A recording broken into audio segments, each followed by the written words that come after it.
Hello, people.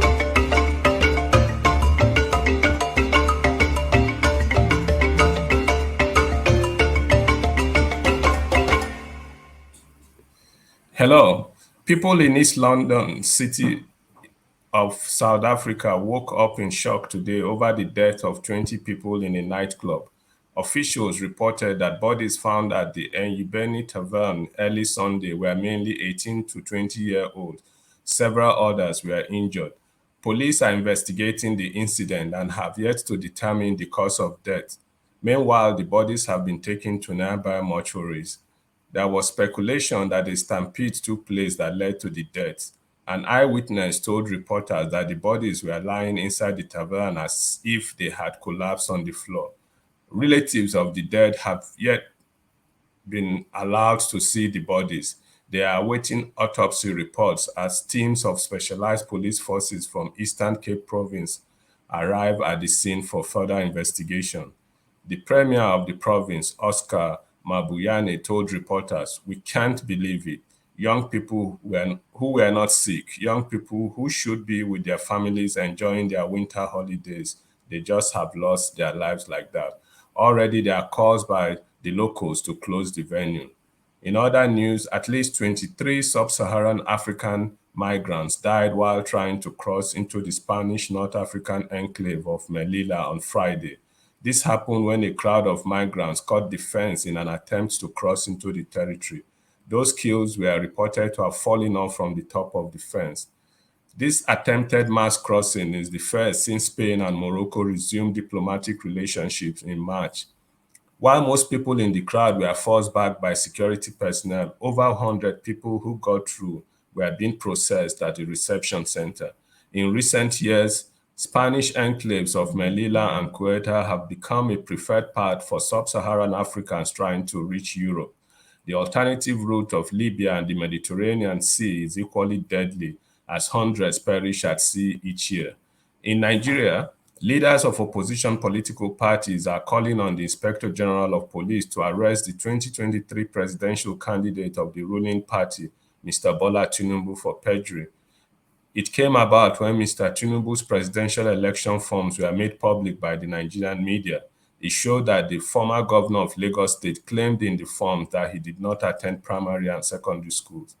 I am Chido Onuma. It's 4:30 p.m. in Abuja, Nigeria.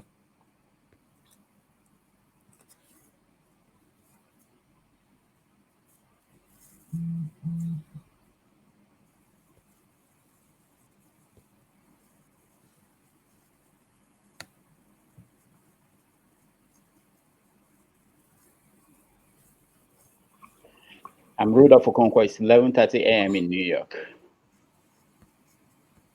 It's 5:30 p.m. in South Africa.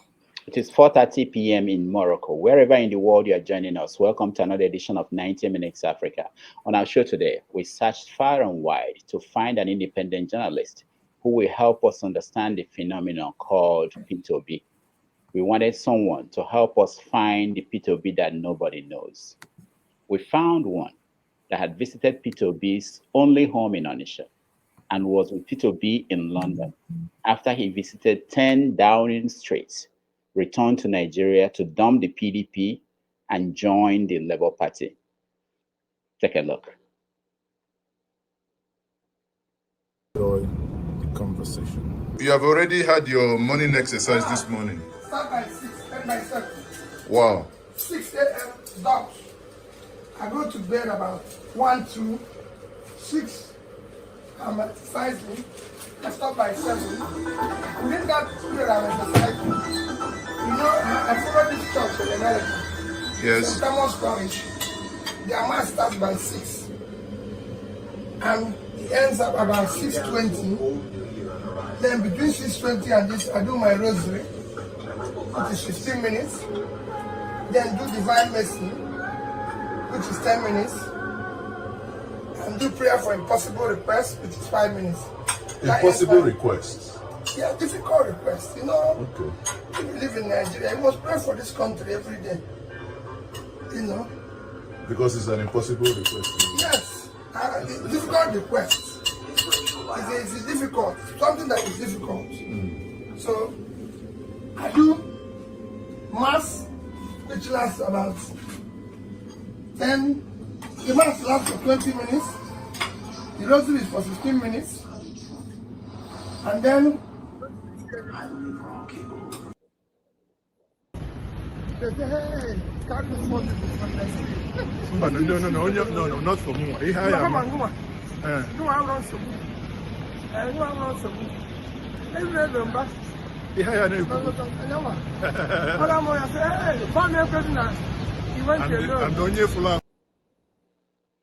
All right, that's a little bit from our guest, and we welcome to the show Mazi Ezeoke, the CEO of Njenje Media. Mazi Ezeoke, welcome to the show. Yeah, thank you very much, Rudolph, and thank you very much, Eddie, for having me. So we have been looking for who will help us understand Peter Obi, and we think we found you.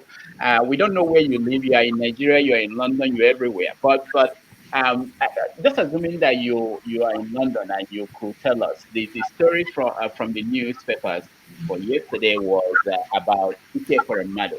Do you have any update that is not in the media or in public forum that you can share with us? I don't. I have made effort to see if there is any backdoor channel that I could extract information from, but that has not been possible because obviously in this job you always try your hand on multiple things, trying to see if there is any way you can crack something. And as I speak to you now, I'm currently in London. So, and that's why I've made those efforts to see if there is any more information.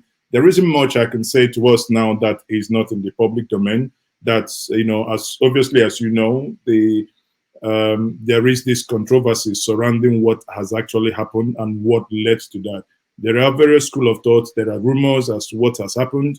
But again, you and I know that the best ethics and practice of journalism means we are not going to dwell on the realm of speculations, but until facts come out, as you know, facts, they say it's sacred.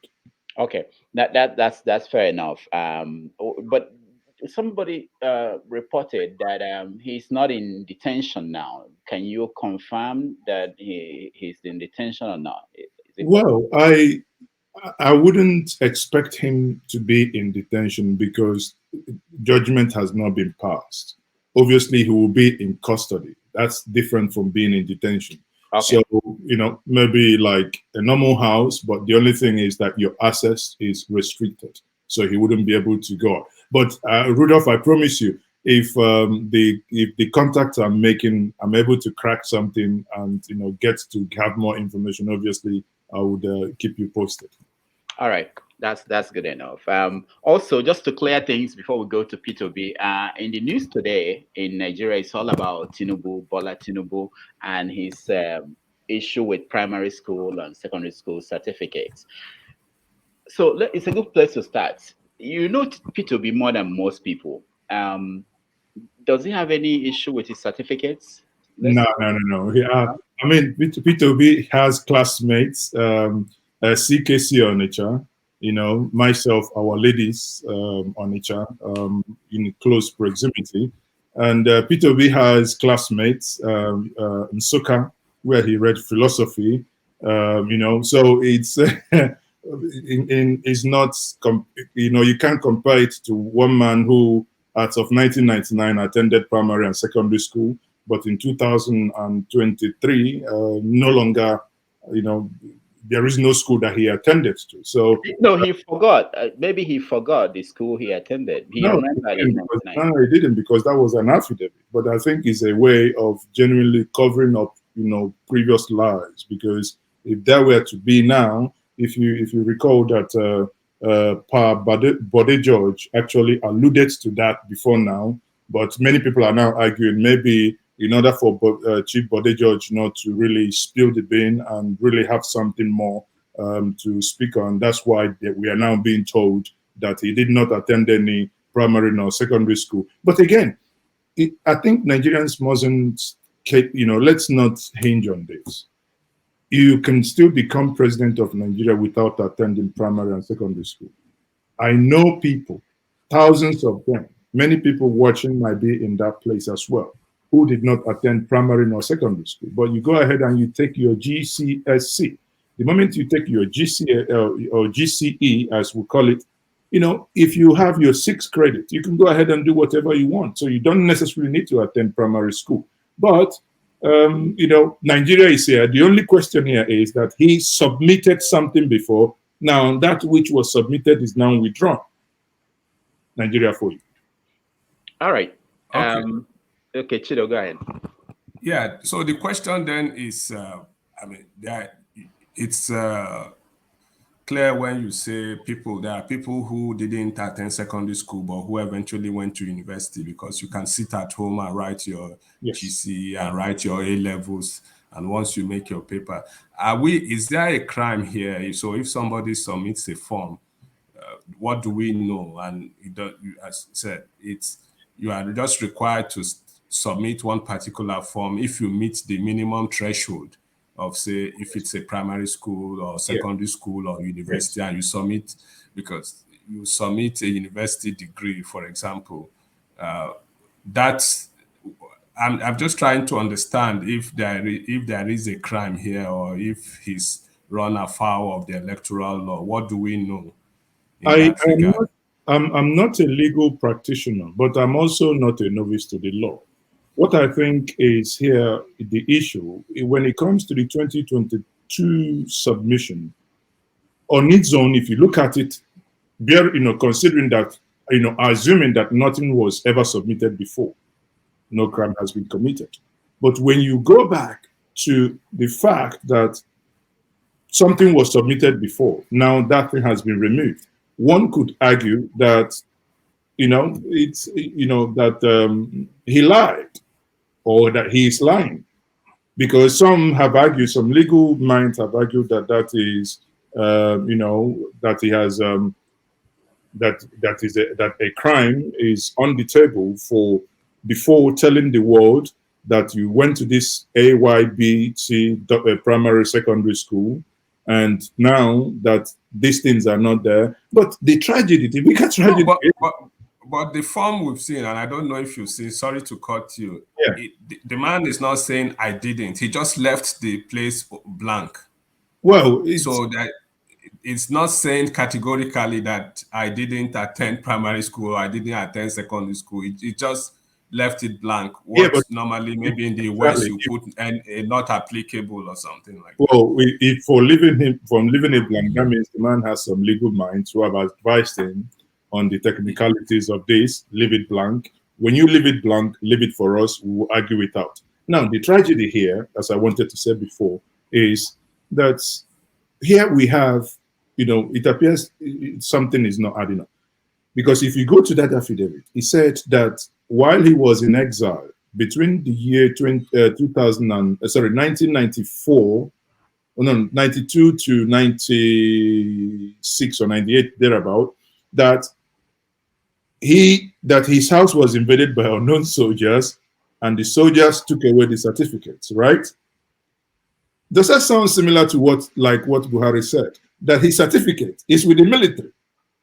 So somehow, when it gets to proving that there is something you own, we are blaming unknown soldiers from 1976 that killed Fela's mom, unknown soldiers that shot the young Nigerians in Lekki, unknown soldiers. Come on.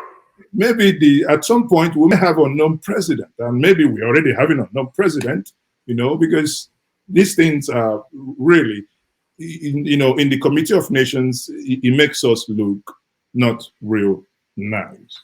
I'll put it that way, gently.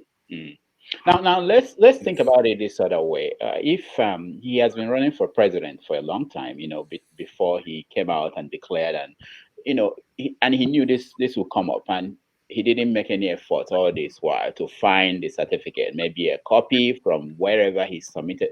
What do you think is going on? Do you think that Nigerians are being played for fools? What do you think? Well, the answer is very simple. They don't take us serious. That's it. Because to be honest with you, let's get serious, guys. If Tinubu had primary, secondary school certificate today, to be honest with you, I do not have my first school leaving certificate, but I know the school that I attended, right? I could go back to that school. I could tell them this is, I have classmates. So I could tell them this is, this is the year I left school. This is the year. So let them get back. I mean, at some point we saw, even to the point that Buhari, even when it was a case of Mahamadu and Muhammad, and Muhammad. So, but he retraced back, even when it was handwritten. But at least you can see there was a school. Now, if you are being taken serious enough, one would have expected that at this point, you should have gone back to the school.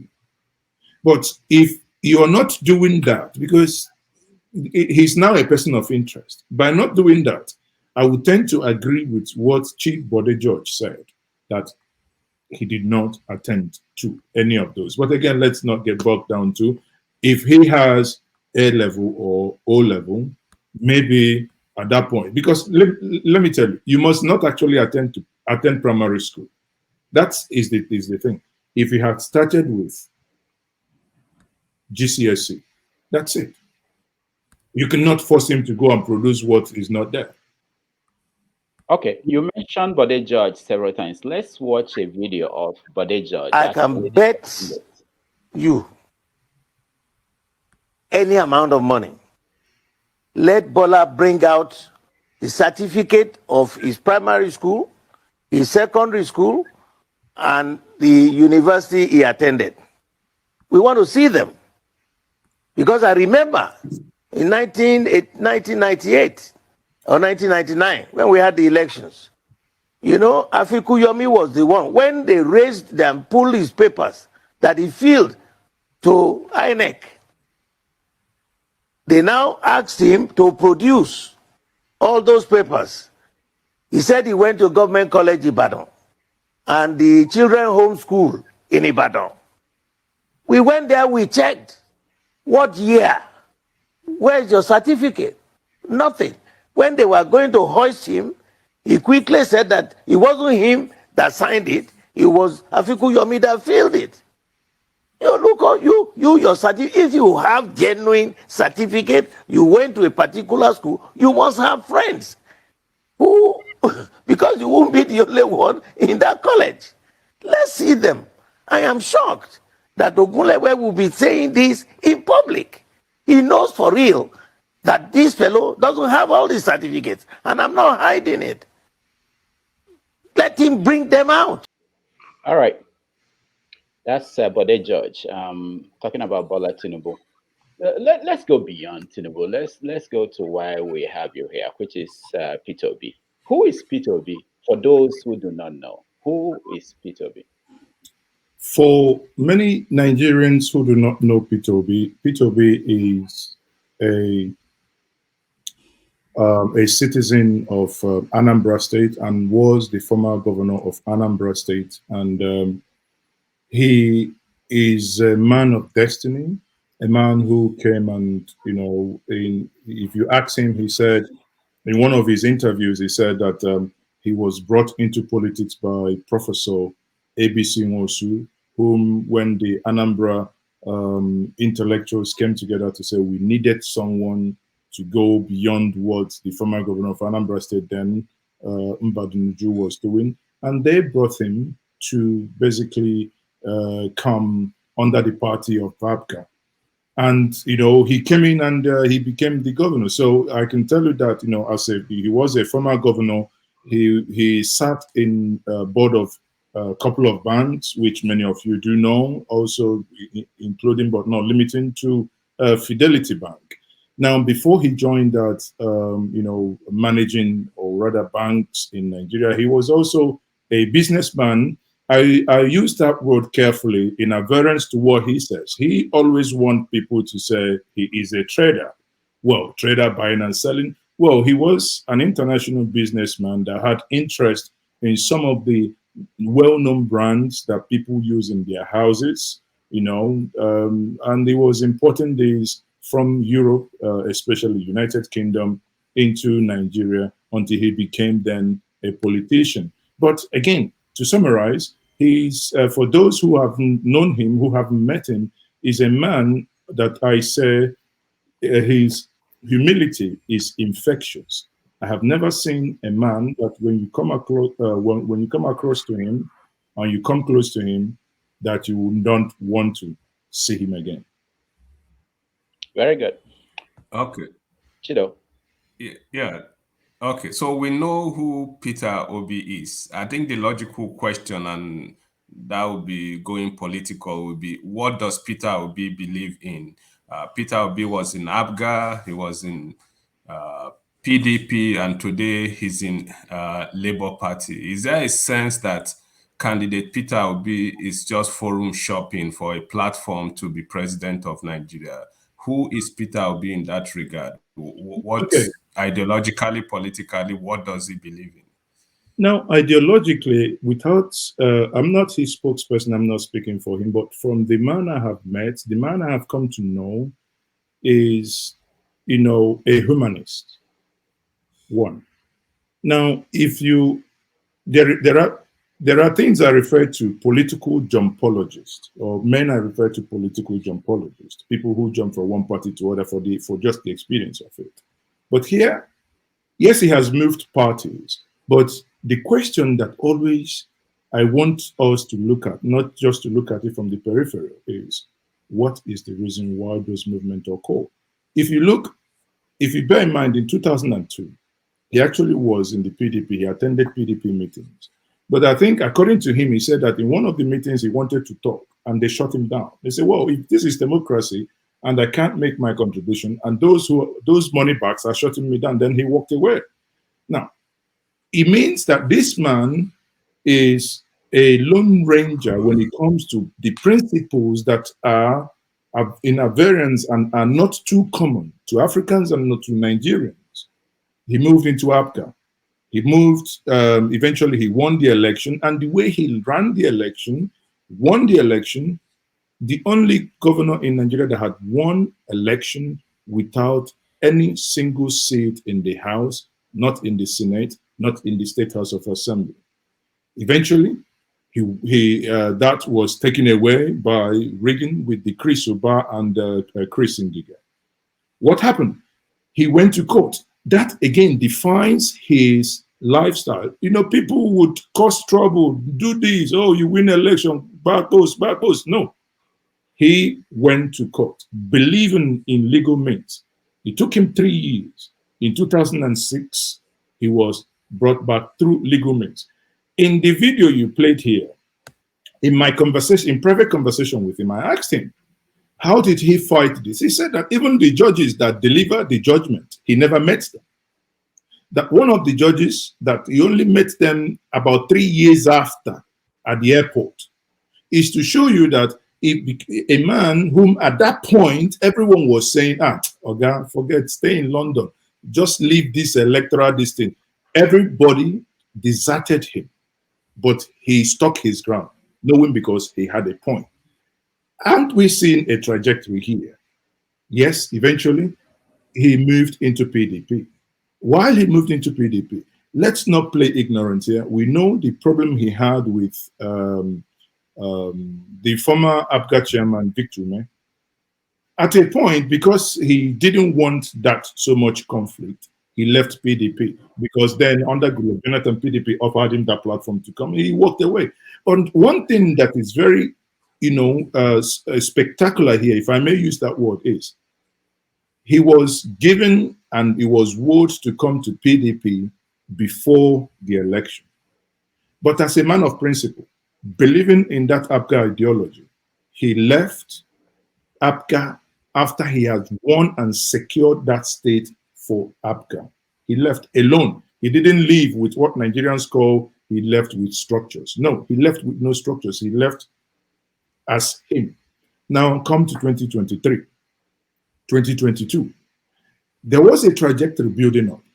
People are talking about, oh, how much you're going to pay. Oh, how much you're going to pay for this. $35,000 cash, $30,000 cash, this, yet. And there was this also argument of, can we zone this to the south and by extension to the southeast? Yes, I understand we had these conversations.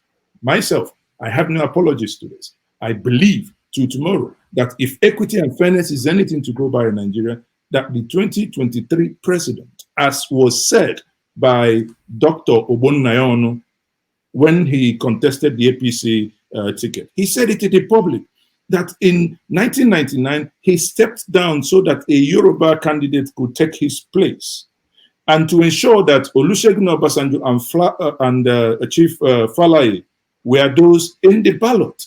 So if you go through this trajectory, it means that he has been consistent. He has been very, very consistent in that which he believes in, which is equity and fairness. So the question then is his emergence in Labour Party. Is it something that was thought through? I mean, we understand what Labour Party stands for. Was it just a platform of least resistance in terms of his finding a place, a home politically? There are those, and I say this with all sense of responsibility.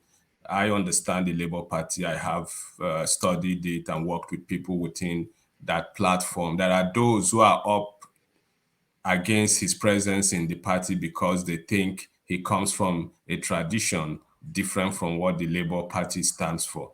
So the question that would naturally flow would be, how does he reconcile that, his background, what he stands for, where he's coming from, and by that I mean PDP, and his emergence in Labour, and how do you then deal with the different faction, and not just political faction, but ideological faction within the Labour Party? Well, I wouldn't dive and dwell into the ideological faction within the Labour Party, but I want to stay on the high level here. What is the essence of Labour? The Labour Party is that party that people believe that, speaks to the minds of the downtrodden, the working class, and all the rest. Now, a man who has built his wealth from ground up, hence the reason why people call him stingy, because he does not want to, none of us here, because we all work hard to earn every single naira, dollar, pounds, euro that we all earn. We all work hard, therefore we do not just splash that again. So if we come back to that as the reason why he joined the Labour Party, let's not make this mistake. Labour Party was not the only platform available at the point of that decision. SDP was in play. But the question is, where do you find that philosophical underpinning that aligns with your belief for equitable society? And in his decision, not mine, in his decision, he thinks that Labour Party aligns with his philosophy. He's a man who studied philosophy. He understands, human psychology as well, thinking, okay, this is a place that I can come in and build that with the grassroots in order to reach out to the people and say, people, if we need to have a new Nigeria with this new philosophy of really working for ourselves as a people, then let's do it in Labour Party. Okay, let's go to Peter Obi. Why is the fascination with him? At least from what we see from young Nigerians. What do you think is going on? I think what is going on, if I'm being honest and fair here, is that the Nigerian youth, if we tell ourselves the truth, we're all tired. Peter Obi has distinguished himself over the years. He didn't start now. Recall that about 3 or 4 years ago, before the lockdown, there was a program at the Orile Igomu, the podium, or the platform, I think, the platform, where he spoke. And if you see videos where people began to see a man who speaks from his heart, not, and the way he goes when he travels, he takes his luggage, he does this, he does the other one. So people suddenly begin to say, we are tired of all these politicians that overrun our mothers, our fathers, with their convoys and all these. And he says, I believe that the youth are beginning to have that connection of saying, actually, if we look at all those asking for our vote, here is a man we think is different. He's not a saint, but here is a man that we think is different. It's just like what the phenomenon you alluded to. is what I could describe to in America in 2008 when the Obama phenomenon took over. Because Obama came, he was different. He spoke differently. He connected to the people of America, you know. So everything was different. So I think this is the same thing Nigeria is experiencing now. And that is being driven by the youth. I leave us with this. A friend of mine told me, man, if Peter Obi was this good, why doesn't he have political friends in Anambra State? I said, well, you can serve two gods. Because here, those that want the status quo to remain so that we keep, you know, every month I stay in my house, somebody wires in 200 million in my account because I'm a godfather somewhere, it's stopping. Therefore, if he has taken the food away from them, they're not going to be happy. They're not going to support him. That's why you see that the movement is coming from the people, from the downtrodden. You can imagine where people, I can tell you yesterday on a Twitter space, people are saying, share flyers. You know, no more flyer, you share flyer on a Twitter, on WhatsApp. People will go and use it and print t-shirt and wear. These are things before now, politicians will print it and give to people. But now people are saying, no, don't print. We print and we wear ourselves. Because why? They believe that with this man, they would eventually have a new Nigeria. So that is where the phenomenon is coming from the people, from the youth. Okay, we are going to watch a little bit of your interview with him. After that, we'll come back and talk about the controversies, because there are new controversies that are coming up. Yes, then you come around, you see other people celebrating as if, especially with public money, as if they're in Hollywood.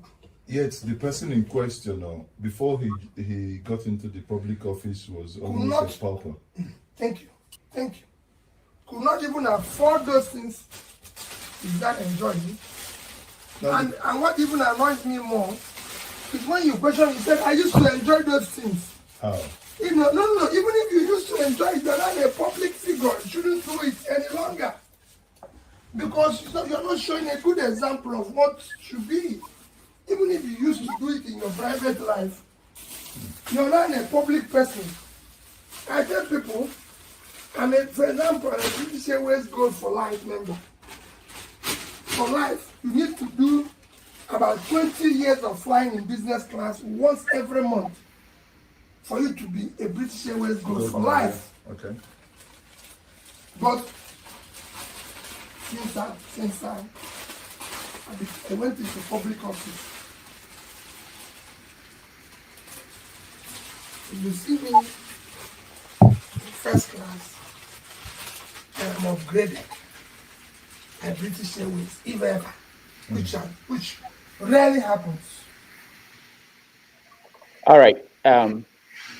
So you were at his house in Onitsha, and you interviewed him for over 5 hours, both in the house and some other places.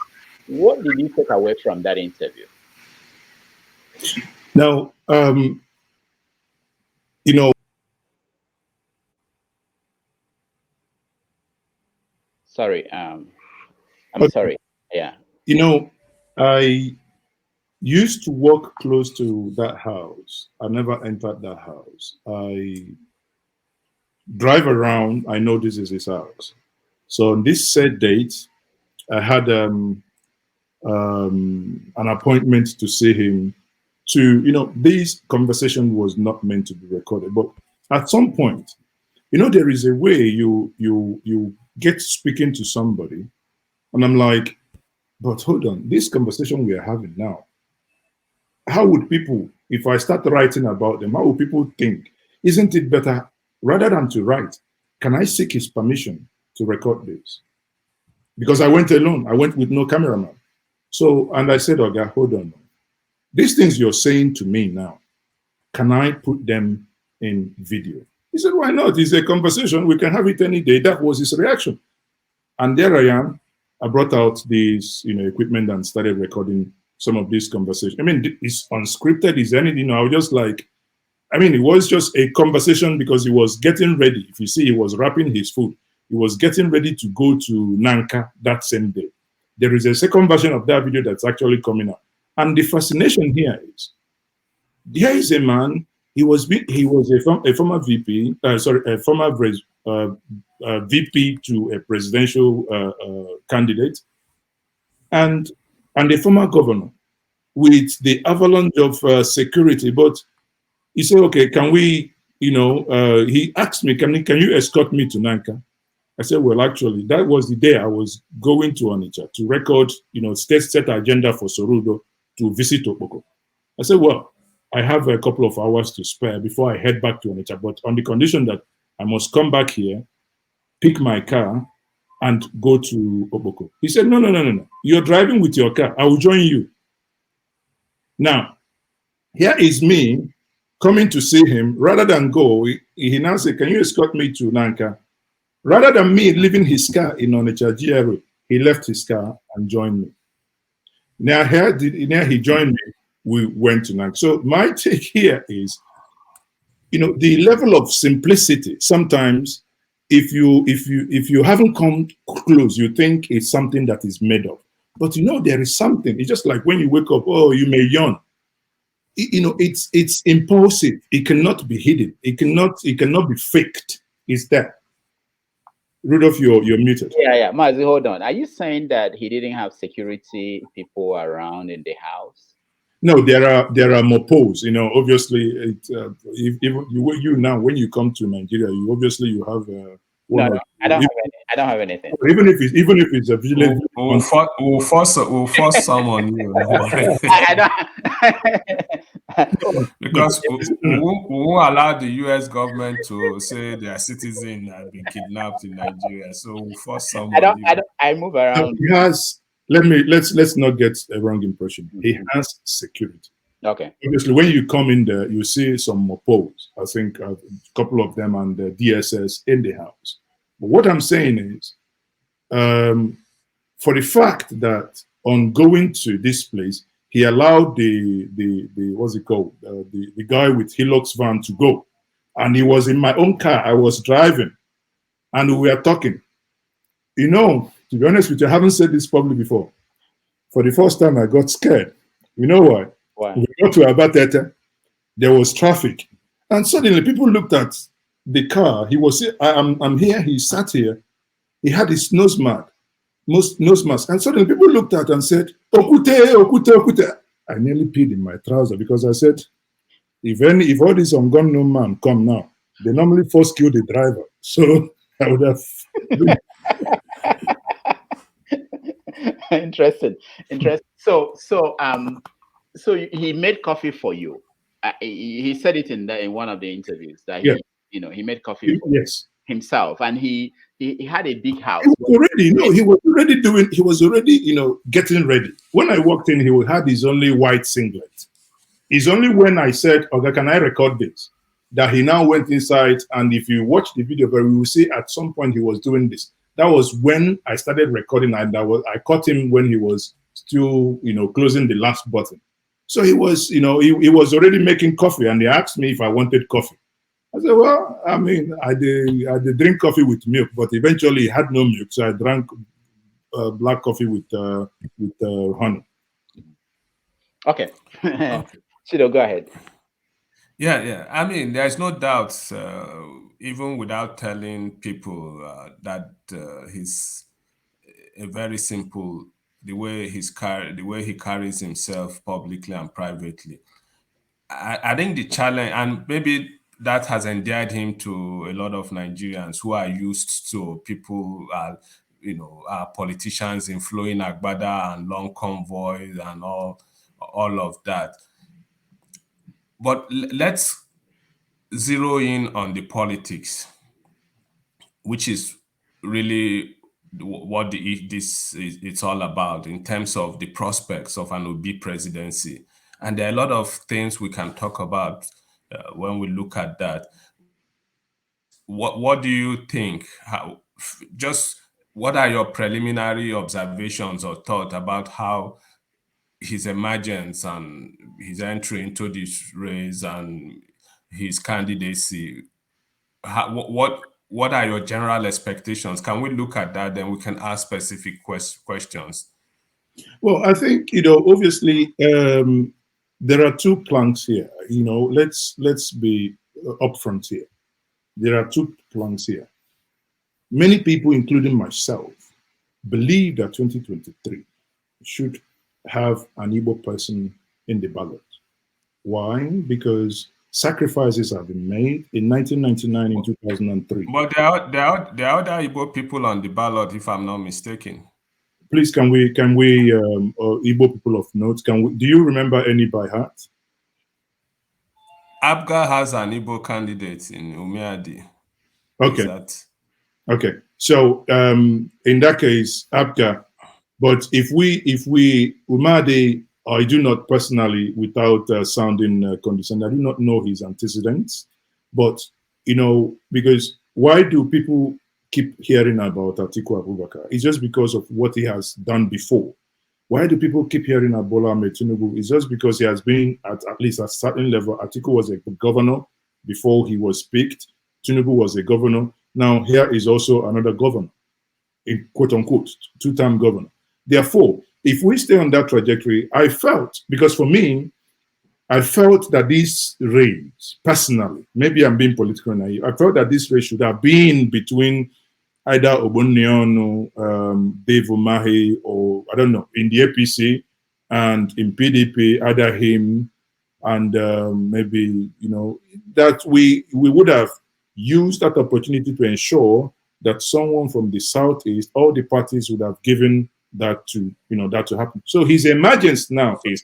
Sorry, man. Let me cut you here. Are you then saying, is there a sense, and I don't want to put you on the spot, that he is the Igbo candidate, or we should see him as the Igbo candidate? Because people like Ekweremadu have also come out to state a different position in terms of whether we should have him as the Igbo candidate or not. No, he is a competent Nigerian candidate. Now, but what I'm saying is, before the primaries, there were positions, there were arguments. You see, this argument was driven, if you listen to Pa Edwin Clark, you can see what he said, what he says. If you listen to Fapa Hunda, you see what he said. If you listen to Paaya Debanjo, you hear what he says. If you listen to my good sister Ankyo Briggs from the Niger Delta, you hear what they said. So now, at some point, at that level, was what was in the mix. The argument then is, if without sounding that we will drive this argument as an Igbo candidate, question is, who amongst these people now has caught the imagination of Nigerians that were not and never were interested in politics? It appears he has. Again, argument is neither here nor there, but you know, many people want to ascribe the voter registration upsurge to him, but one could also say, well, it's because it's ending. It's neither here nor there. But one thing is that he is in the ballot. He is now getting a lot of people, especially the young Nigerians, excited in doing a lot that they do for now. Okay. So let's look at, there are some controversial issues about Peter Obi that are coming up now. I will play a video and then we take it from there. Said now was made possible because the former governor, from what he said he left over 75 billion naira in the account. Well, so you know, there has been a dispute about the economy, because at the end of the day, it was 9 billion that Peter Obi left. It's not true. Not 9 billion. Over 75 billion? That was falsehood. 9 billion, and I would like you to invite officials of the present government and invite Peter to tell us how this 9 billion was left. Because the claim, and I saw him claiming that Peter Obi has no property anywhere in the country. This is the greatest fallacy of the 21st century. Peter owns a company called Next International. He's probably the biggest property owner in this country. I don't talk about the big shopping mall in Abuja. His younger brother controls everything he did. Is there anyone in Anambra? Oh yes, there's ShopRite he has at Onitsha. Everything about ShopRite is Peter Obi. He annexed a land in my town. All right. That's just a little bit of people who are raising issues about some of the statements Peter Obi has been making in several speeches. Did you what do you know about? Does he have only one house in Onitsha? Is that the only house he has in Nigeria? Or am I? To the best of my knowledge, and he has said it, that the only house he owns in Nigeria is in Onitsha. You remember when there was I think a couple of years back, about 4 or 5 years, we had this discovery of some dollars, in I can't remember what that flat is called. Yes. He has a flat there. Yeah. And that flat, according to him, that flat is rented. I recall that he made public then that if you see any other house outside my house in Onitsha, because if in the video you played before, I asked him that same question. He actually told me the story of how he bought that house from the late Ubabi Asika's wife, right? So that's how he got it. So now I do not have documentation to say, oh, he has 20 houses. Again, if anybody, when someone challenges you, say, this is my house, maybe, not counting our, as in Igbo, we have our ancestral houses. When a man is of age, he builds a house in his ancestral home. Now, and most times you want to visit him, not even in Abu, you go to Onitsha to see him. Therefore, if he says he has only one house, what's my own? He has one house. That's you understand. That's what I believe. Then, if it's internationally, if it were to be, oh, he has only one house in Globe, I say not lie, because I'm aware he has also a house in London. But these are houses like you, Rudolph. Now, tomorrow you become a governor. You live in the U.S. Therefore, the house you have in New York is no longer a house. I mean, it's your house. It's your property. These are, in my view, investments. The moment you finish paying your mortgage, you can do with your house however you want. Now, let me take one point that my good brother and elder, Chief Olasi, said there, that he did not leave any money. You see, when Peter handed over, there was this friction between him and his predecessor, his support. Now, they dished out, this is sometimes where some of us cannot be politicians. They dished out some information that weren't correct.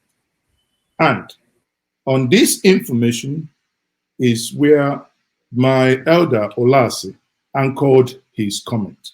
And that comment is false. I have here the handover note of Peter Obi. Here it says, local government investment as of March 14th, 0314 is 227 billion. Foreign currency investment, that is $156 million, is 26 million. Certified state and MDA balance is 28 billion.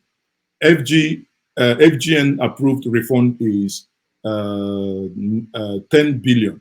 Total 91 billion.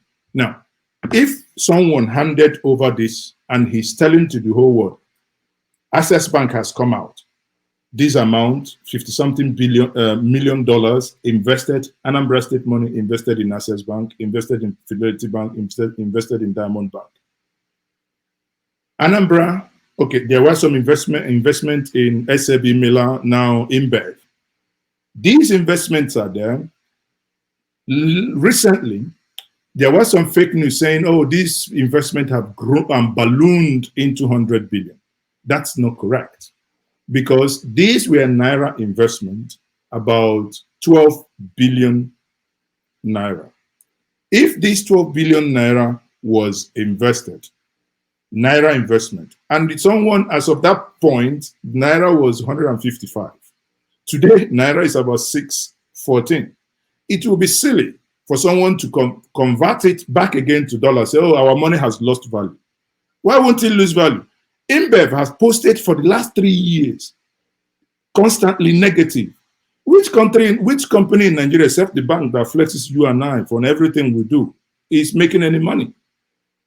It is the mismanagement of the federal government mismanaging the economy that inadvertently affects whatever has been this investment. Now, the Peter Obi Support Network then, as a reaction to this, issued a statement to the government of Professor Chukwuma Charles Soludo saying, since you have told Nigerians that this investment is now worth 5 billion. Can you also tell Nigerians that, or can you also tell Nigerians the value of the dollar investment? Because the dollar investment is where I am actually interested. You know why? As of that time, that was 155. Now, and this money has compound interest accumulation has accumulated. It is also on record, and I have the documentation here. The withdrawals by Anambra State government under Obiano. If that be the case, that Anambra State government has been taking money from the investment, isn't that silly for someone to now say there was no money left? Which money were you taking? How did Anambra State build the Anambra International Airport? They got the money from the money that was saved.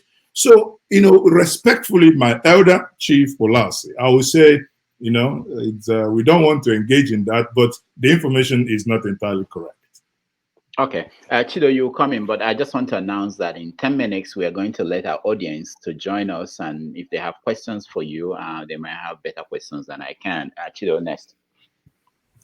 All right, thank you. I think we should go to the substantive issue, which is the politics of all of it. What are Peter Obi's chances in next year's presidential election? What are the immediate challenges? What are the obstacles he needs to overcome to be able to emerge beyond the mass registration, beyond the youth following, beyond the Obi mania that we're seeing? You referenced Obama. I'd like to say that Nigeria is not the United States, and I've had this conversation with my co-host. But yeah, can we focus on all of these? What are the ingredients that he's bringing to the table that will help us get this soup done in 2023? Now, you and I know this, that governance is about giving people hope. When people feel that they are hopeless, they could do whatever that is in the negative. But when someone wakes up in the morning, he hasn't made money, but he's very hopeful. Why is someone in Igbo, we say somebody in our boss ahead, he has no shop, he has nothing, he has no wares, he sells absolute nothing. But he wakes up, he has a shower, brushes his mouth, puts on his perfume, sandals, go to shop. To do what? It's only good doing that because he's hoping that something is going to happen in the shop, that he's going to make some money, and eventually does. So what Peter Obi is bringing to the table come 2023 is to rekindle that hope, that of hopelessness where we find ourselves, where those that govern you can no longer. You tell me now today, who, those that govern you, could you, in honesty, listen to them for 10 minutes, 20 minutes without basically often, shutting down your TV and yanking your remote somewhere in anger? No, but today, at least anytime people see him speak, they are glued to the television because he's giving them hope. It's only hope that can make people now to go and create value for themselves. Now, what are the impediments? The impediment here that he will have is the status quo. The status quo that does not want him to succeed. The status quo that would always want, things to go the old way. Are there chances? Oh, the chances are bright and more. It's getting more brighter every day. Because, for instance, let's take Edo State, for instance. I've asked people, what is happening in Edo that other states don't know? This is a people that have overtaken his own campaign, all the structure, when people are donating their houses. I had someone who called me from Adamawa, said he wants to join the Obi campaign. I said, but the campaign hasn't started. He said, no, I want to return the hillocks they gave me, and I want to join the Obi campaign. How can I do it? I said, I'm not part of the campaign. I don't know. If the other people gave you hillocks here, very unlikely that they will give you anything. He said, no, he doesn't. He wants to do the right thing for the first time. So when people talk like that, when people react like that, I am aware, and we're also aware, that it is not enough for people to shout PVC, PVC, then after PVC, and so what? So the work for him is how will he sustain the momentum? How would he move from a point of that people register to the point and guide the people to the point that they will come out, because that is the task. That day people won't sit back and say they want to eat offense or that they want to play football, but that they were coming out to vote. How is he going to do that? Okay. That's the greatest challenge that I see. But if that is done, we'll see a new thing happening in Nigeria come 2023. Okay. Before you come in, Rudolph, quickly, let me just ask this question. In addressing this challenge, a lot of people, and this is not my position, but as a host of this show, I get feedback from people. People ask questions like, they've discussed the issue of structure, and Obi has tried to address that. But beyond that, so the dissolution, people may not be happy with the status quo. And part of the reason why they are gravitating towards Obi, it's perhaps people want something new, something fresh, and so on. But people are also telling themselves that, let's be realistic. How does Obi deal with this? The Labour has no governorship structure across the country, no House of Rep, no Senate, and so on. So even if Obi wins the presidency, how is he going to govern? And I'm sure you hear stories like this. So that in itself is a way also trying to limit people's interest and say, why do you waste your votes, for want of a better word? How do you address some of these concerns? There was this woman that said, with 2023, they are going to waste their vote. But before I address that and dive into that deeper, I will tell us this. This same argument was propelled in Anambra when he was fighting. You see, here the House of Assembly, senators, everything, PDP, there was nothing left for you. One Apka, my brother, then Umoji, I think. There was nothing. He has always been in a place, in an awkward place where people say this is not possible, but whatever, I say people, whatever follows him must be too, it must be too jazzy, because things that look impossible. How come that when in 2006, there was nothing, yet he was not impeached? He was not impeached because, or rather, he was impeached not because he won the governorship and he's not doing well. No, he was impeached because they said to rebuild Anambra State's government house that was burnt under Ngiga Chris Obatozo, that was going to be a 400 and something million. And he did it with less than 40 million, about 10, 11%. And the State Assembly got angry and they removed him. You can see that whatever he's now telling you now, even when you hear like Mbaka crying that he doesn't give money, it didn't start today. It has cost him his job. He has, it's something that is inherent in him. So when people say lack of structure, I say maybe people don't get it. Yes, he's not going to have so many governors, but that he's not going to have a single governor is not, is not right, because as I can tell you now, I am aware a lot of people have moved to Labour Party at the state level, Labour Party at the local government level, and Labour Party at the ward level. What it then means is, go and check Nigerian constitution. Ground to remove a president on gross misconduct, not on because he does not have anybody. On gross misconduct. If he is able to survive a state assembly, even without a governor, he will survive the presidency without any governors too. But again, recall that after 4 years of not having any governor, not having any House of Assemblymen, the next election cycle, he wiped everybody, because everybody became obedient and everybody became a convert, and we now come into this structure. Now to the structure, the real structure we talk about, I alluded to the fact what is happening in Edo, and I must, because what is happening in Edo, till now, I cannot still place my finger where it's coming from. The type of mobilization the people are doing on their own. Labour Party say, oh, we don't have office here. Someone will say, come, this is my flat, take it free of charge. Oh, this house is, it needs to be painted. Someone will go to a shop, bring 10 gallons of paint, donate it, use it, paint it. Someone will pay those that will paint it. and okay, we don't have ceiling fan. Someone, I mean, it has never happened. Therefore, we must encourage Nigerians to run wild with their imagination. Let that imagination be that they, for once, that they fought, like what you said, that America is not Nigeria. Of course, we know that. America is USA, Nigeria is Nigeria. But for once, let the Nigerian youth drive the narrative. Okay. Remember, sorry. All right, sorry. We have our studio full of people who want to talk to you. Before we let them in, let me just play this video of Peter Obi comparing himself with Alex Ekweme, and then I'll get your take, and then we'll let them in. Well, I can tell.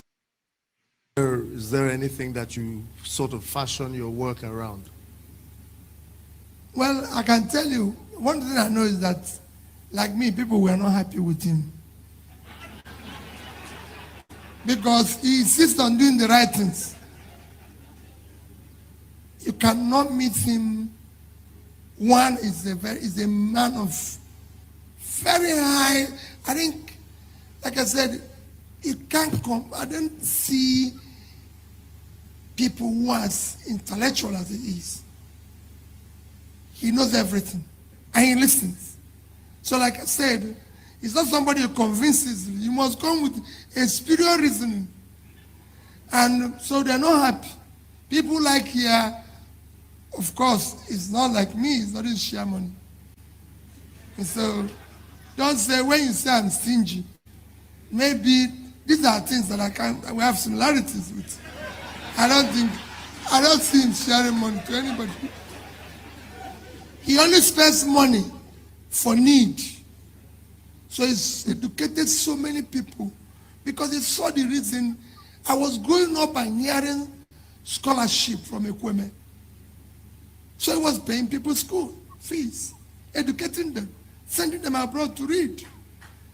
Not to, and I grew up and I went to his house. He didn't have a big house.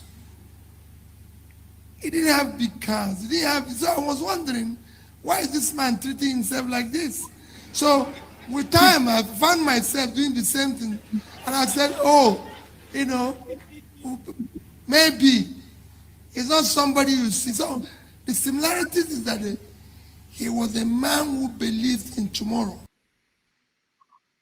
All right. Ekweme and Peter Obi, do you see any similarities? I do, because both are, they are both men that, one is late, that I say I do know fairly well. Ekweme is a man who, also simple. Most times you see him, if you read the book of Ochenda Michi, in a book called I Am, he wrote how he met Ekweme, even when he's been hearing about him, but when he met him, he couldn't believe that this is the man he met. In Peter Obi as well, on many occasions, there was a time someone, an Anglican priest that lived in the United Kingdom, he wanted to have, I think it's what they do, I don't know, something like a transfer, but he needed a recommendation from Peter as the governor then. I said to him, okay, fine. I wrote a note, say, okay, this was happening around 2009. Lo and behold, this guy called me the next day. Say, Mazi, do you know what happened? I said, no. He said, luckily for me, he was heading to Enugu with Tariq. And can I guess who sat beside him? He said he was the governor. I said, I didn't need to give him the note. When I told him my story, he said, okay. He minuted on the paper, said, go to one of the essays then, the next day, that paper he needed will be given to him. Access to. And that's what Ekweme does. Ekweme is not a man of flamboyance. Peter Obi, when people say he can afford private jet, but to him, he thinks, maybe why would he run private jet while people are hungry? And that brings us to this. I tell people, how did I come to know this man called Governor Peter Obi? Very simple. Because of my love for education. In 2007, I'll take it back a little bit. In 2004, then I used to live in Germany. I came back. I was jogging. The community secondary school isn't if in Aguata. Anybody watching here is a live witness. Is go to my Twitter handle is there. I looked at the school built by my parents, by their sweat, from the community in 1976. The school looked as if somebody threw in a bomb in there. The roof, where everything yanked down. I wrote a petition to the governor of Anambra State then, Dr. Chris Ngige. I wrote a petition to the Aguata local government then. What did they do? They came with cameras. Eventually, nothing happened. But I promised that I would have to have that school fixed. In 2007, I fixed that school, rebuilt 7 classroom block there. And when a good friend of mine, Comrade Emeko Mabarase, was having his traditional marriage, I attended the traditional marriage with 2 of my German friends there, and the governor walked in. Maybe they told him who those Germans were, maybe lighter color people got his attention. But in that getting his attention, they said that this guy that came with him, they are building school in his state, and his ears, alarm went off. Because the moment he had schools, someone is building a school that is not private business, a school that I'm not building it, for, it's just that I'm building it for children I don't even know. That's how he got interested. And there and then he offered, oh, please, when are you going to finish it? If you finish it, I want to come and commission. The video is on YouTube. You can just look at it. The video is still there. And since that time, that he commissioned this school December 26th, 2007. And since that time, that's how one can say that the friendship started. And it's on that premise of education, how do you help? And you can see from 2007 till now, it hasn't changed. He's the only one that goes to school where he doesn't know people and donates item school. I do in my own little ways. I know schools in Enugu that I don't even know them. I've never visited. I have channels that I give them computers.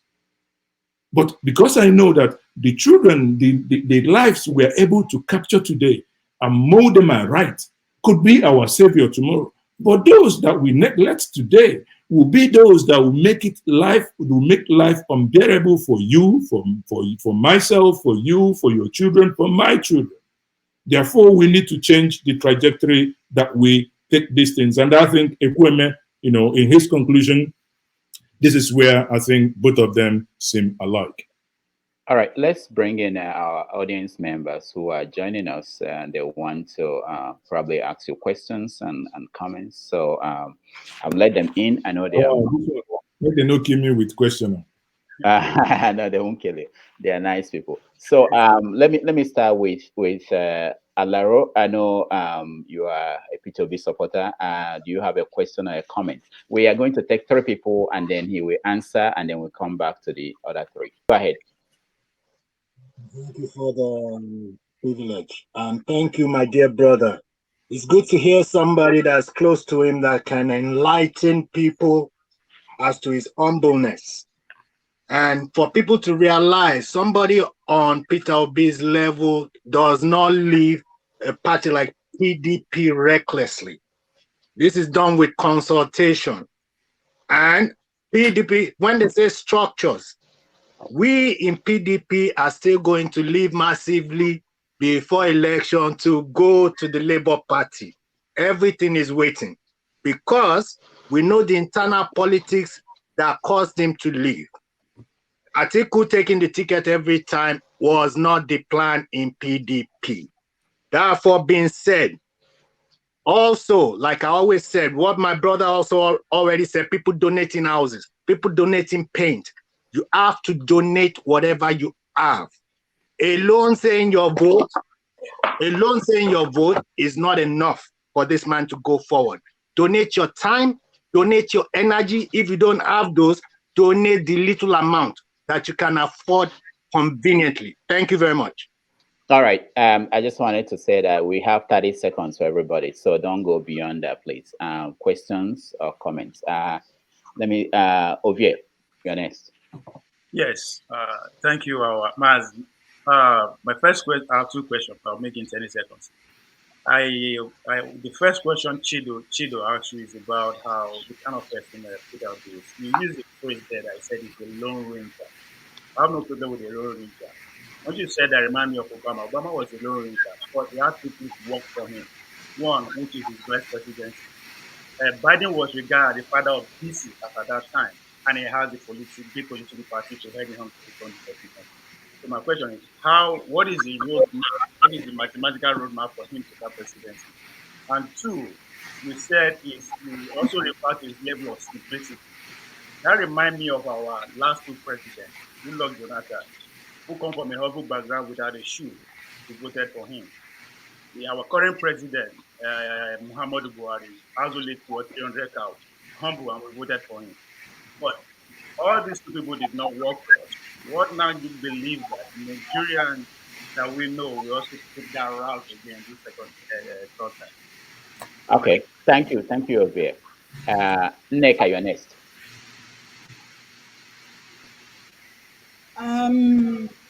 First of all, I will start by thanking Mazi, because from all the things that you have said about Peter Obi, you answered very critical questions that I have.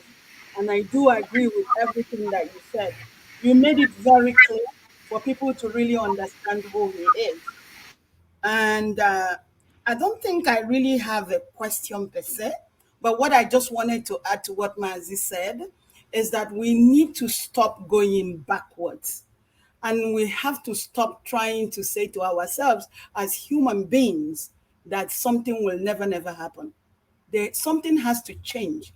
And because that something has to change, we need to give him a real fair trial. And in terms of, like I said, he really, really explained things for me, of which what you said about Tinubu with his papers, you are absolutely correct. If I went to school and probably I did not have my certificate anymore or my transcript, but at least I remember the name of the school, I can always go back to that school and say that this is the school that I attended.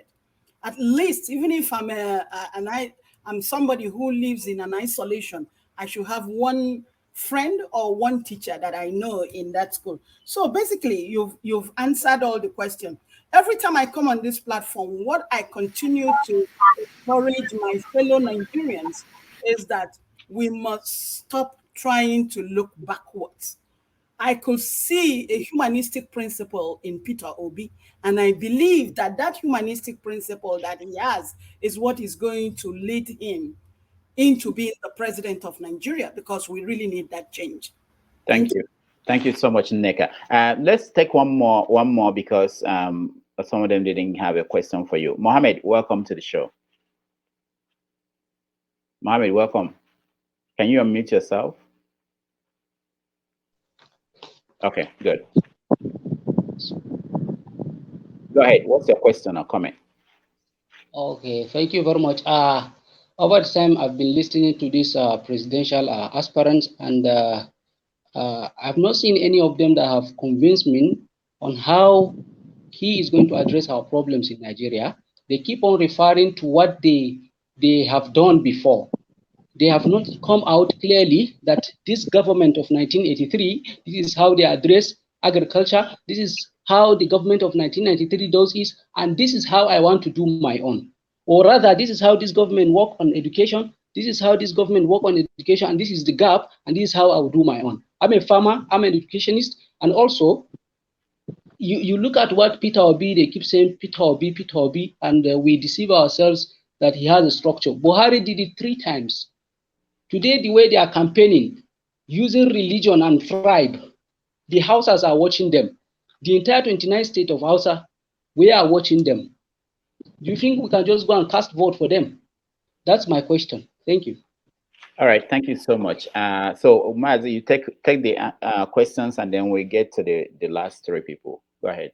Oh, you have to. Let me unmute you. Hold on, okay. All right, go ahead. Sorry, let me take these questions. My good brother Ovie said I should give him the roadmap. If I give you the roadmap now, that means the election is finished. You go and upturn the roadmap. So, boy, it's not going to happen. Now, but you talk about him being a humbled man, like Shagari, like Goodluck Jonathan, and like Buhari. None of the people you mentioned was a wealth creator. None of them. There is something that somebody just is there. We know of a president who had 150 cows year in, year out. It doesn't increase, it doesn't decrease. Maybe they wear condoms. We don't know. But that's on a different plan. My brother says, how are they going to do these things? Listen, there are consultations going up north. Bridges are being built.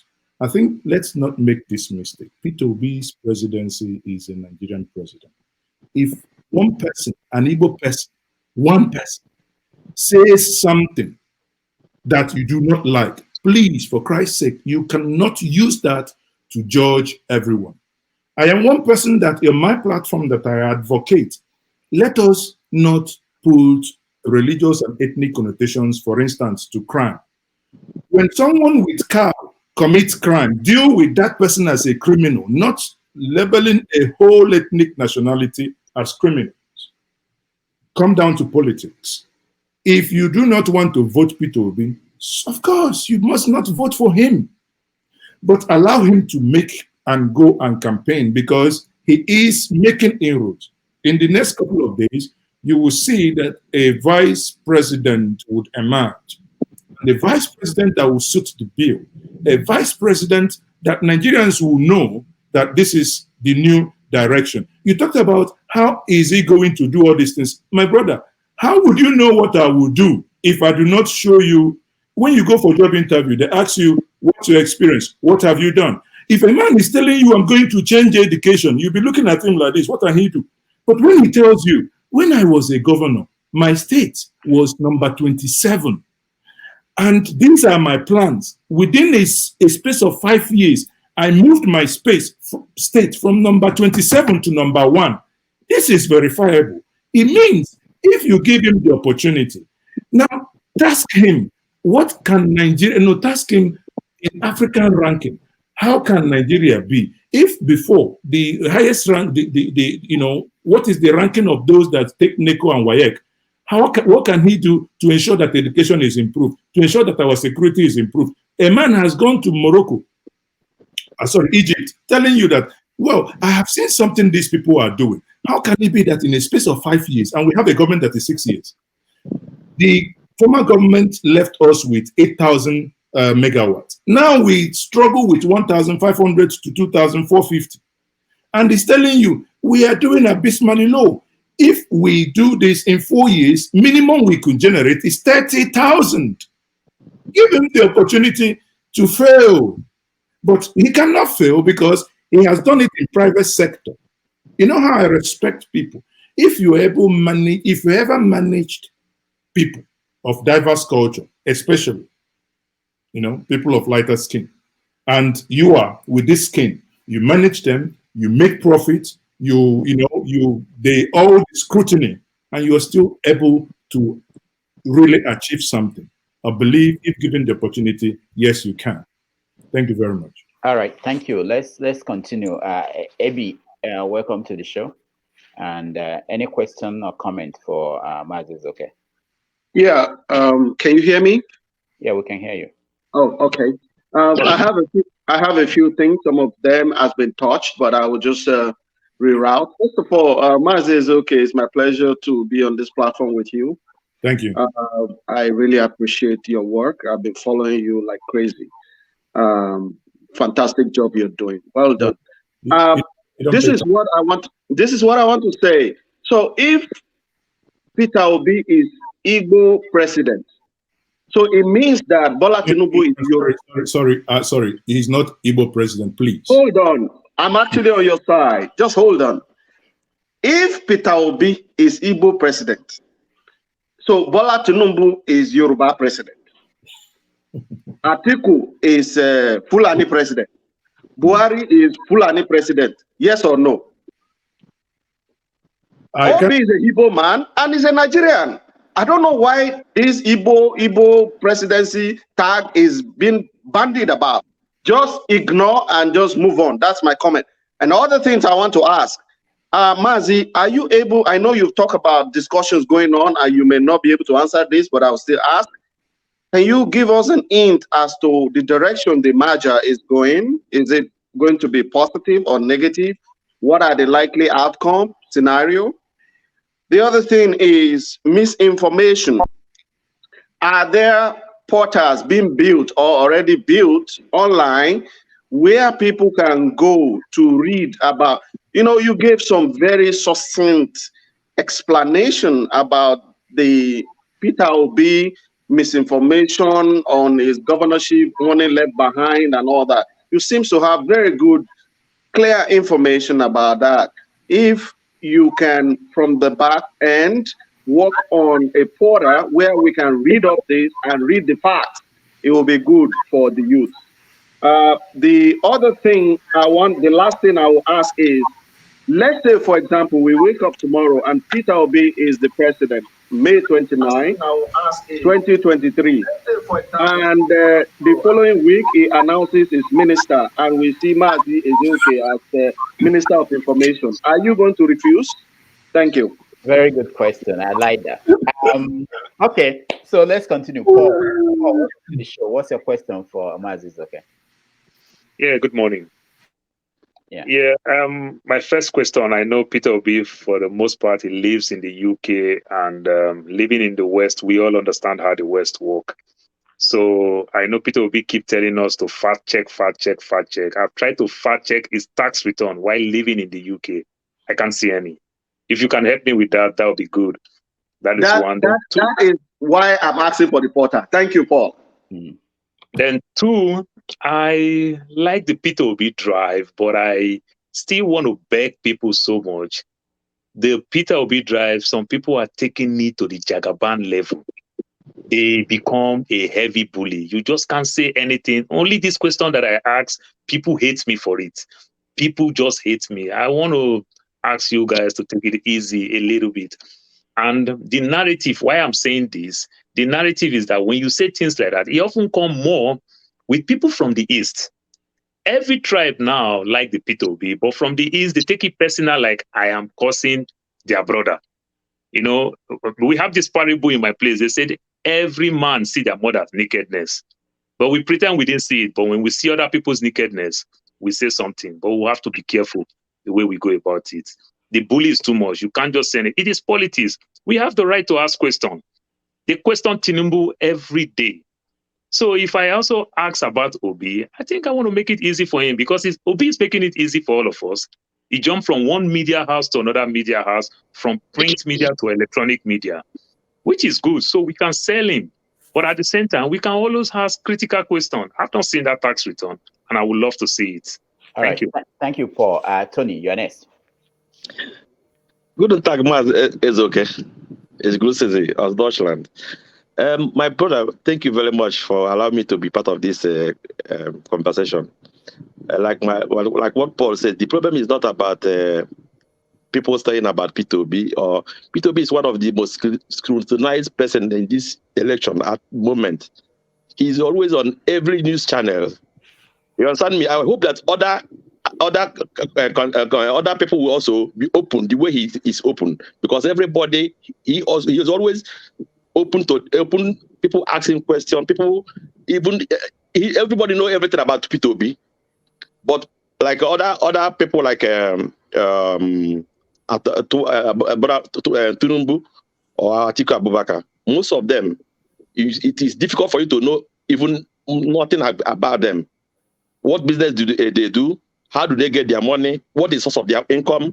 Nobody knows about them.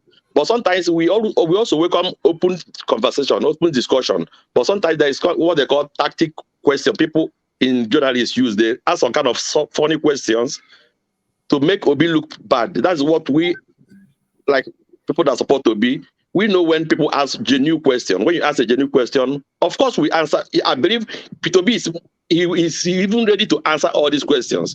But most times, people ask some kind of dirty question in politics. They try to make it look like maybe they want to know about Obi. You are asking about Obi's tax refund. What about Tinubu? How did he make his money? I don't see any people asking all those questions to them. But Obi is always there telling you how the school he went to, how when he graduated, every school he attended. Everybody, this is a very easy for you to, it's accessible to everybody. And my last question to you, please, is this. When are we going to make, maybe, I know you are not a Labour Party, you're not in Labour Party. When are you people going to make open like a donation? People can donate, because we have also an association here in Germany where we want to donate, but we want to donate in the right place. I don't know, in the right, we don't want to waste, nobody want to waste the money because there's a lot of fraud now, to donate in a place that the money will not be able to go to be. Tony, thank you. Before I get to you, Jude, I want to let some people out. We have a few minutes left so that we can probably get new people to ask questions. So if your questions have been answered, please, you can just give room so that we can let 2 more people in. Jude, go ahead. Good morning, everybody. Good afternoon, good evening, depending wherever you are. Thank you all for this opportunity once again. And Mazi Ezeoke, thank you so much. I've always watched you, but now I'm meeting you face to face on this platform. It's quite a pleasure. Okay, my question is more of a comment. Question. First of all, say this urbanization called Obi's phenomenon, different names. Mine, I call it urbanization. I want to apologize in front on behalf of his followers, that why it look as though they seems to be bullying is that that's part of that Obi represents the yearnings of an average Nigerians and the downtrodden over the years that no leader in Nigeria has ever brought to them. No leader in Nigeria have had such a humane mind that can relate with them at their level. Okay, he is an embodiment of humility. A man that has so much billions, yet he can fly the economy to know how the common man feels. Economy whenever he's traveling. Okay, this is why so many people are gravitating to him. Not only the youth, even the adults now are gravitating to him. Even many organizations, including churches, are all gravitating to him. Because for the first time in Nigeria, in my lifetime at least, I'm 56 years old today now, I have never seen any Nigerian, okay, that prefers such Jude, can you round up? We want to, look, I mean, he's been going around, campaigning and doing some interview, but you have never seen him bully people like we recently see Ashiwaju go on a campaign trail. Look at how everybody was bullied, so many convoy and everything. So why wouldn't people gravitate to him? For the first time, I appeal to Nigerians, please let us all push to what is good. Let us accept this man and allow him to see if he can at least get us out into the ditch. Nigerian is in a ditch. Okay, thank you, Jude. Thank you. We have to stop you there. Mazi Okafor, just the last one, the last person, and then Mazi Ezeoke, you can answer the questions. Mazi Okafor, just your question, 30 seconds, please. Can you hear me? Yeah, thank you very much for allowing me, audience. I also want to appreciate Mazi. Yes, I can hear you. Can you hear me? Can you hear me? Yeah, we can hear you, Mazi Okafor. You have your 2 systems on. That's what we can do. Can you hear me now? Okay. I'm sorry, Mazi Ezeoke, it's okay. You have to answer. We don't have time now. You go ahead. Hold on. No, it's fine. Okay, good. I see what's going on. Go ahead. Yeah, mute me. Okay, that's fine. Quickly, let me take the questions. On the case of merger, yes, the merger conversation is happening, but I cannot say anything beyond that because I'm not privy to certain information. But on his candidacy, in terms of his vice, many of us are yearning that he must be a young Nigerian from the northern part of Nigeria, someone with some international exposure to complement him, because the world is going far and we must move, because they've left us behind actually, but not in the voice of Asari Dokubo. it's someone with international experience. And the question, if I would accept a ministerial post, I laugh in French. And I say, and I'll answer this way. In my local language, there is this woman who hasn't bought they were talking about buying a puppy. And the children are already saying, if you buy the puppy, I'm going to carry the puppy. And the mommy started smacking them. Why would you carry the puppy? And the child died. Yet the puppy is not yet bought. I'll leave it at that. On fact check on his tax, you talked about taxes. I'm like, if you have had the time to fact check his taxes, he pays his taxes. He runs international and global businesses. He pays his taxes in Nigeria. Those ones have, you can see when he goes to Anambra to pay his taxes, the amount he pays is there. Now, I do not know the amount of tax he pays in the United Kingdom, but I will tell you this. When he was invited by the Prime Minister of Great Britain last month, a trip which I was privileged to accompany him to number 10 Downing Street, the core issue why he was invited is because of he is a businessman. And in the United Kingdom, you cannot be classified as a businessman if you don't pay taxes. Your tax define, that you are recognized. Therefore, if you want, the HRMC or whatever is there, people can write and find out how much does he pay. Again, these are, even your tax is not put on the public domain. But if there is anything, someone digs, they can find how much you pay. On the issue of bullying by supporters, Obi himself, please, I ask you, have you seen him bully someone? This is a man that many people got angry that he addressed as Atiku, as my leader. That is humility personified. Cut him some slack.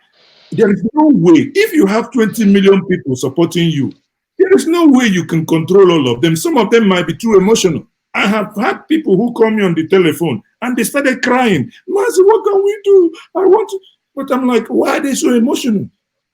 Right? But this is, I beg us, can we step down this constant, that they are abusing people? Have I abused you here? I'm speaking. I'm not his spokesperson, but I'm speaking as someone who has met him. If I tell you that in my years of meeting him, that I haven't learned one or two things that has humbled me, I must be lying. But again, please, let's leave it at that. Then the last one is how to donate. Please, there are a campaign hasn't started, but there are campaign bodies, or rather support groups that have been out there. One of them is Peter Obi Support Network. If you go to peterbsupportnetwork.com, they have ways of donating. You can, if you're in Europe, you can donate. There is a gateway with Flutterwave. You can do that donation. You can do donation by Naira. What are they using their money for? This structure that people talk about, they have 36 state coordinators, they have 6 regional coordinators, they have local government coordinators, and they have world level coordinators. These are people, they buy them data. When you buy data for people for 36 states, for 775 local government, you know what that means. These are, some people call them like the Ama Jehovah, knocking on doors, going, telling people about him. Things are happening. So the structure that people talk about, 2023, they will see those structures. All right. Thank you so much. Unfortunately, we're out of time. It's 90 minutes. We're over by 3 minutes. I know some people wanted to ask more questions, and they're in the studio. Mazi Ezeoke, I'm sorry, I tried to let you in, but there was a lot of noise where you are. We have to round it up. Chido, go ahead. All right, thank you very much, Mazi Ezeoke. It's been scintillating 90 plus minutes. Thank you for honoring our invitation. We hope to do this again. We have about 8 months of the political process ahead of us. Thank you, Abi, Mohammed, Tony, where's our regular Ovie, and so on, all those watching at home and those in the studio. Appreciate all of you. Do follow us on our social media platforms, 90 Minutes Africa and Dr. Damages on YouTube, Facebook, Instagram, and Twitter. We look forward to continuing the conversation next week. See you all next week, and bye for now. All right. Thanks, Mr. Anoma. Thank you. Thank you, guys.